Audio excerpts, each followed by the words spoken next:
Hey, welcome back, guys. So today on this video, we're talking about PropStream, and more specifically, I'm going to quickly answer a question I keep getting a lot on one of my other videos, and that is, how do you find cash buyers on PropStream? So let's go ahead and talk about this. First off, guys, real quick video, not too many steps involved, so be sure to stick around to the end of the video. But why would you want to find cash buyers in your PropStream anyways? Well, that's pretty easy. If you're working in real estate, maybe doing wholesaling, it's important to have a strong list of cash buyers built up, even before you find a deal. Whatever the case is, it's a pretty easy process. It's handled here in your PropStream account. Check my video description. I'll try to leave all the written instructions there as well, but I've already logged into my PropStream account, and this is the search screen. So one thing I want to let you know is if you're looking for cash buyers in your area, it's going to vary depending on the population, how many transactions are going through. But with this video, I'm going to give you a quick rundown on the best way that I'm able to find cash buyers. So first thing you want to do is you want to go ahead and click into the search bar, and you need to choose the area that you're searching. So generally I work in California when I'm looking for cash buyers. So it's a pretty populated place with a lot of different transactions. So usually I'll go ahead and just put in the zip code. However, if you're working in more of a dense area, let's say like maybe Manhattan or Brooklyn or something like that, you might want to go ahead and use the draw feature to kind of draw a circle around the area you want to find cash buyers. Or maybe you're in a rural area like maybe Missouri, you may need to go ahead and search throughout the whole county.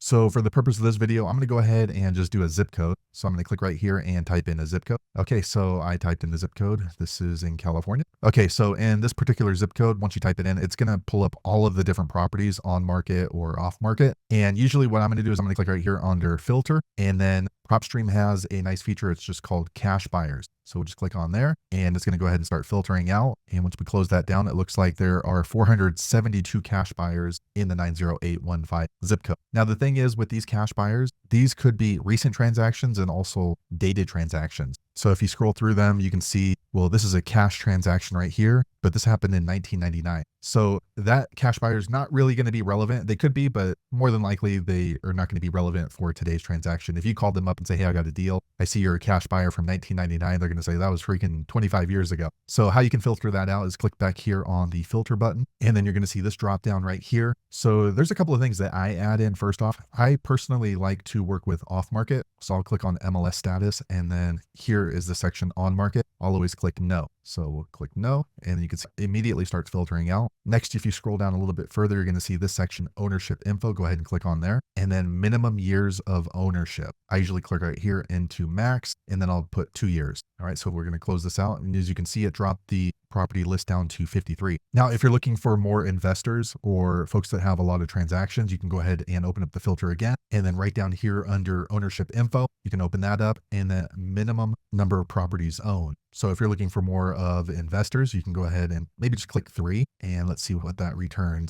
So that dropped it down to 34. Okay, so another thing you can do is you can click on filter and then go to ownership info as well, and then the owner type. So you can do individual, corporate. So if we do individuals, we'll click on there. There were 34, and now there's only 10. So the other 24 are noted under an LLC. So let me open this one back up, and ownership info. We'll change this from individual to corporate. And if we close that down, okay, corporate, their listing is 8. So if we click into one of these listings right here, you can see this is owned by a company, an LLC. And then if right here, you can click on linked properties, and they have 87 properties owned. So this could be some sort of a group, or it could be some sort of a large business. So this could be a good potential for a cash buyer since they buy so many different properties. If you click here under linked properties, they've purchased a lot of properties that are cash. But also one thing you need to be aware of is it looks like their property type, they like buying warehouses, light industrial through this particular zip code and around that zip code. So they're all paid with cash. So if you have a condo or a single family residence, this might not be a good cash buyer for you just because it doesn't seem like that's their type of portfolio. So we'll close this one out, and then we'll just go back up here to filter, and then we're going to go to property characteristic, and then we're going to go to property type right here. And then we might want to go ahead and mark single family or condo, or you can even mark in these multifamily units, and you can see that cut them out. And now if you're trying to dispo a single family, these are going to be more likely cash buyers for a residential property. So we'll click into here, and you see this is the company name, and we can even go in here to the linked property. Looks like they own 6 properties, so they might be a smaller investor. And as you see, these were all paid in cash as well. So again, this might be a good opportunity to contact them as a cash buyer. So there you have it, guys. That's a quick rundown on how I search for cash buyers on PropStream. If you know an easier way, be sure to leave a comment below. Let the rest of us know how you did it. Hopefully you found that video useful. If so, click thumbs up or maybe consider subscribing to my channel, and I hope to see you on the next video.